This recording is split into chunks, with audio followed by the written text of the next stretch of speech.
Welcome to the Work Wonders podcast, where we simplify HR for small business. I'm Susan. And I'm Angela. Let's dive into today's episode and answer what you've been wondering about.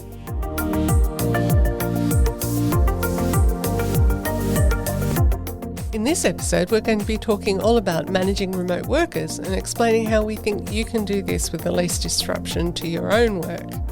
So we're going to cover off on why remote work's here to stay, the different types of work patterns that we're seeing out there at the moment, and our tips for maintaining productivity and morale while some of your staff are working remotely.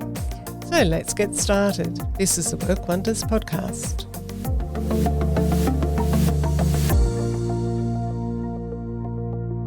Hi, Susan. Hi, Angela. Well, remote working seems like it is here to stay. You and I probably know better than most why not every job can be done remotely. That's right. But we are seeing amongst our clients a greater willingness to accommodate at least some working from home options. And it's great, but it does need to be done intentionally. So why is it that we're finding ourselves all suddenly thrust into this new world of work? It's fascinating, really, isn't it? Oh, it is. You know, a pandemic comes along and all of a sudden, everything's thrown up in the air and comes back down and not quite where we expected. Yeah, I marvel at it too because it's so much more popular to work from home. Everybody seems to, well, not everybody, but lots of people are enjoying it. So I wonder that as well. So you were saying that even job applicants are saying to you they want to work remotely, even when their job isn't suited to working remotely, which is a bit of a worry. At least having the hybrid option, Yeah, so I decided to dig out some stats on where we're at the time of recording.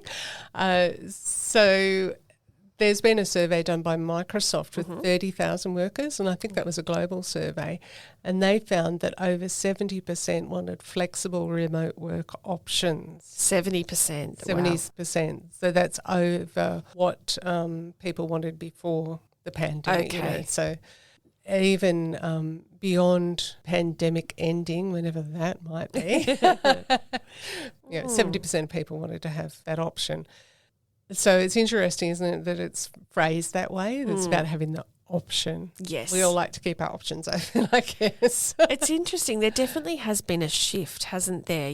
Pre-COVID, we probably wouldn't have been talking about this as much. It was probably a rarity. Yeah, it would be the sort of thing that we'd be talking about that maybe you could offer to make your workplace more attractive to highly skilled knowledge workers or something like that. But I guess we've all been through lockdowns enough to know that what we've had to live through with and had to adapt to, it's been more than just a couple of weeks or a little time. It's formed a habit really over that much time, hasn't it? And people have got more than a taste for what working from home can do. Which just reminded me of another stat that I just saw today, which had to do with, we're talking Sydney, so Sydney public transport figures, and the people tapping on and tapping off as we do in Sydney to get to and from work. And the peak hour travel, it's looking now as if people are probably working 2 or 3 days from home. Okay. And other days in the office. Oh, right. So a bit of a hybrid thing. So that's another bit of a statistic for you. It's definitely out there. Yeah. Some more that I've got here is Mercer also did some research into this. And 94% of employers believe that their companies were as productive when compared working remotely to working in an office. That's fascinating. Isn't it? As productive. So not better or worse, but just as the same productive level. Yeah. Just as productive, I guess there's highs and lows in that, But I thought that was interesting. And then PricewaterhouseCoopers, PwC as we call them these days, they found that as many as 78% of CEOs agreed that remote working is here to stay. Oh, yes. Yeah. I would agree with that So statement. it's probably the old 80-20 rule. There'll be those who don't agree with that, but the vast majority it's fascinating, say it's here to stay. It? Yeah, it's a really interesting time for us to be here. Ooh. What are we actually talking about when we're talking about flexible work, remote work or hybrid? Yeah. There's lots of different options. And so we're really talking about choosing where you work or where your staff work and when people work. Yeah, that's a good way to So think let's about have it. a bit of a chat around that. Well, where they work is probably pretty obvious, isn't it? So they can obviously work in your location if you have a shop front or an office or a warehouse, whatever that is. That's obviously one place they can work, and maybe that's their primary place of work. But if you're speaking remotely, they could work from home. They could work from a co-working space. Yeah. In an airport, in travel. In their caravan as they trip around Yeah. Australia. There's no limits when it's, you can use the internet. No, that's right. Yeah. And so obviously we're talking about people whose work is based on mainly using their brains rather than using their hands. Yeah, yeah. If you needed to use a forklift, you can't take that everywhere. You could try. Good luck. Oh, dear. You might have employees who are working remotely some of the time, in the office some of the time as well. So instead of 100% one or the other, and that's what we call a hybrid model. And then, of course, that could be flexible depending on the employee or on their role or on your location. Or you might have some employees who are in the office 2 days a week. Other employees are only there once a month. Yeah, I've heard of some employers who use hot desks at their office. And so what that would look like is they can't have all the team there at once because there's not enough desks. But it's about scheduling it so that, like you're saying, some are in one day and while the others are at home, and then it swaps and they're in and the other team are out. And that way, those desks aren't particularly anybody's per se. It's a system where anybody can use any desk depending when they're in there. And isn't that fascinating because, I think it is, because it brings up how people like to have ownership of their own space. Yeah. Like they like to have maybe their family photo or something on their desk, whereas people like us who work as consultants and, can be different places, different days. I don't think we have that sense of, this is my cubicle, except when we're in our home office, of course. But Yeah, that's true. Yeah, it's kind of interesting. I've heard that some people really have trouble adapting to the thought that this isn't my space anymore. It's something that I'm going to be sharing with someone else. Yeah, I hadn't thought about that. That's very true. So we've talked about space. Let's talk about time. And so what you'll find if you're managing remote workers is that some of them have these preferences about when they work, and because it's not dependent on being in an office 9 to 5 because that's when the office is open, ideally you could be more open to the idea of asynchronous work. Oh, yeah. What's that? So asynchronous is part of the work's getting done at one time and then, another part's getting done at another time. So you might have two people working on the same project, for example. Yeah.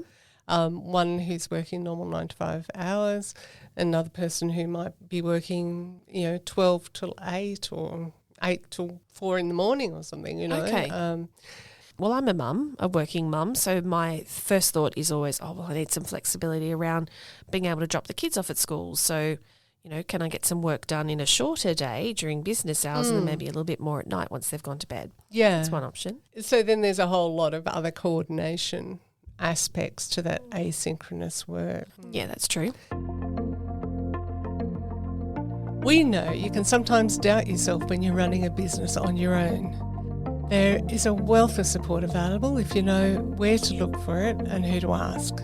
We're here to help you find what you're looking for. Just get in touch via our website, workwonderspodcast.com.au. So there's plenty of ways of doing it. The challenge is managing it, and specifically this episode is about managing the remote worker. Yeah. So should we go on now into some of our tips for how you might do that? And before we start, you're possibly listening to this in your car or on the train or something. Don't worry, we've got a downloadable checklist that you can get to later. So the first thing on our list is to be transparent.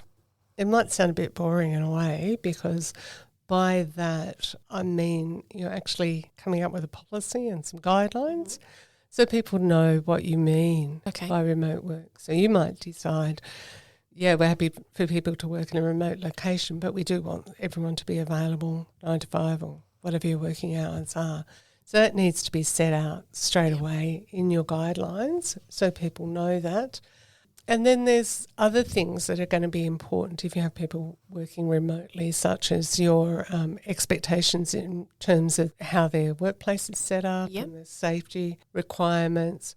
Important to keep a handle on confidentiality and the security of your personal data. Especially when you're talking about working from home. Well, yeah, exactly. Especially if you know they've got partners or flatmates working from home. You don't necessarily want them to overhear conversations that might should be confidential to you and your organisation. So the second thing I think, Susan, is about being purpose-driven in your actions and always driving back to the company values and vision and strategy and being sure to promote that even to someone that's not physically in front of you. Yes, and that, of course, relates to our teamwork episode as well, doesn't it? Yeah. The third tip, communicate. You know, there's been so many studies done that show that you basically can't over-communicate. Right. When you're trying to get a message to your team and the people who work for you, there's no such thing as over-communication. Most of us assume that we've said it, therefore people know it, but that's not always the case. Yeah, and I think when you come to a Zoom meeting as well, if that's the way you're communicating with a remote worker instead of, seeing them in the hallway, thinking about other things in a Zoom meeting that you might need to notice that isn't just coming naturally like you would if someone was standing in front of you. I'm thinking about their tone of voice, the pitch that they're using, the pace of their communication, if that's changing, and just basically their body language. If you're picking up on something in a Zoom meeting there, that might be worth noting. Yeah, so it might be more important now to have more frequent one-to-ones. Absolutely, and being very clear. I think it's harder to communicate when you don't have that physical presence with each other, And I think it's really important to remember to be consistent in your communication. So, for example, if you're going to say, well, we'll have a weekly meeting or a daily meeting, then you need to stick to that and be consistent in communicating. However, you also need to remember that not everyone's the same. So some people are going to get your message more easily if you put it in writing. Others, if you tell them something over the phone or send them an SMS, that's enough. There's a lot involved in tailoring the communication to your different remote workers and making sure that you're being proactive. So number 4, I think we're up to, is around measuring outcomes, not activity. So here we're balancing the line between checking in with people but not micromanaging them. And allowing people to be responsible for their own work, setting that expectation and trusting that they're going to do that. As I always say, if you've hired someone because you think they've got the skills and the ability to do a job, then let them get on with the job, But also keeping your finger on the pulse there, getting that feedback from someone. People would regular check-ins. Yeah, I was going to say an open door policy, but that doesn't exist when they're not with you. But, having that opportunity for feedback both ways and allowing people to ask a question. I like the idea too of encouraging your remote workers to every day think of 3 things they've achieved that day. It might be something that they don't necessarily have to share it with you or anything, but it's like a done list. Because they're not getting that constant feedback from other people, but they can actually feel that sense of achievement anyway. I love that. Something I need to introduce for myself, I think. Yeah. So number 5 is get your technology right. I don't know about you, Angela, but nothing frustrates me more than when there's a tech failure of one sort or another. Yes, I am a bit of a problem with that. When it doesn't work for me, I don't have a lot of patience, which is not very good. No, me either. So you could probably expect that some of your remote workers are going to feel the same way as well. So make sure that they've got the right training and support and the right tools for what they're going to need. Be really clear about what technology is used for what in your business. And very important, as we heard in one of our interviews in the first season, proactively manage the cybersecurity. 6 is about being accessible and inclusive. So we talked about trying to make sure that it's equal for everybody. Everyone gets the same message and the same amount of information. It's not going to be the same when you've got people from a remote location and people that aren't. They don't have the same experience, but I guess being thoughtful around the different experiences for people, but trying to make it as equal and as similar as you can so it's inclusive for everybody. Yeah. Yeah, and that actually relates to the next point, which was about being compassionate and trusting. And I would say if you've got remote staff, you really need to have this, underlining everything that you do. Now, one thing that it is possible for you to do, and I know that there are organisations that do that, is tracking your staff's work remotely if they're working online. So unless there's a very good reason for you to be doing that, my sense is that that's really going to undermine trust. They're going to feel that you don't really trust them. And I think the compassionate part of it is really recognising that all your team members are going to have different challenges, especially, if there's illness and other things going on for them. You need them to know that you're there to listen if they want to talk about their worries and anxieties, and resist that urge to micromanage that we talked about earlier. So the next one, Susan, is around encouraging regular upskilling and job crafting and autonomy, I guess, around the person's career. So just because they're working from a remote location shouldn't mean that they aren't afforded the same opportunities of development in their own career. So talking with them about their career goals, what training they might like to do or where they see their career heading. Yeah, career development's a really big aspect in employee engagement, people sticking with an organisation. I'd also like to add there, if you're saving on accommodation because you have people working remotely or, hybrid and hot desking or whatever, it makes sense for you to invest some of that money that you're saving into training and upskilling your staff. And Susan, moving into the next point, I think we talk about the team culture. So we know that we, in a hybrid situation, might have staff in a physical location and some that aren't, but the culture is still paramount in your organisation, in the workforce. And so trying to make sure that is monitored and uplifted as much as it can be. So some ideas there for that is to still inject some sense of collaboration. So is there a way that you can allow brainstorming sessions or perhaps groups of working parties or something like that for people to still work together? Yeah. That was an interesting thought. Because it makes them feel part of something. Yeah. It also injecting the moments of fun into what you do. Yeah. So if you're a culture that, likes to enjoy social opportunities together or, just moments of fun, how can you do that in a remote way? I even heard of an idea where they wanted to have a staff lunch, but there were some workers working remotely or from home they may have been. And so they all ordered their lunch in the office, but they also secretly ordered the same lunch for the person that was working remotely and had it delivered, probably Uber Eats or something like that. And they had it delivered at the exact same time and they all jumped online and enjoyed the lunch together. I thought that was a great idea. It is, and so simple, really. Yeah.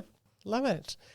So finally, number 10, and this is how there's, more burdens on the manager managing remote workers. Well, this is another one in a way, but I think it's good for your own personal development as a manager as well, and that is to role model a strong work-life balance.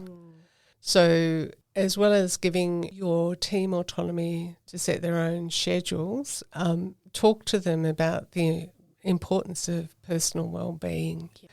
There's studies that show that people were in more meetings during lockdowns. They were working longer hours during lockdowns just because the office was at home, basically.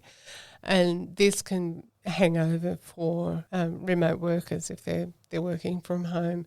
So you need to be able to model for them what good work-life balance looks like. So that might mean, for example, if you're taking a break during the day to go to your child's school concert, then be totally open about that and make it okay for them to do the same. Yeah. Did you have anything else? that you wanted to add? One thing for me is a simple thank you or just a simple hello to somebody remotely, whether it's email or chat or phone, I don't matter which it is, but just something to reach out to the person to make them feel included. And, everyone started their work day and, yep, we know you're working too. That's beautiful. Yeah, because we all like to, it's human nature to want to be seen. Doing that, you're letting them know that you see them, even if you don't actually physically see them. You see them and appreciate the work that they're doing. Yeah. Well, we hope you got some helpful takeaways from today's episode where we talked all about managing remote workers and the practical realities of this new way of working. Do you have staff working remotely in your team? And what might you do today to balance what you need to do to help them work better, but also not to make your workload too huge? You can find the show notes for today's episode on our website, including a link to the free download checklist that we've just been talking about. We don't profess to know it all, and we'd love to hear your ideas about managing flexible working or remote workers. So how about popping over to our LinkedIn page and leaving a comment so we can see what you've learnt along the way.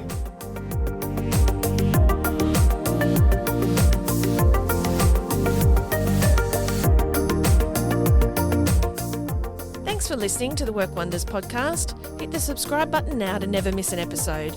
And if you've enjoyed today, we'd love you to tell your friends and leave us a review. What are you wondering about? Let us know over at our website, workwonderspodcast.com.au. See you in the next episode.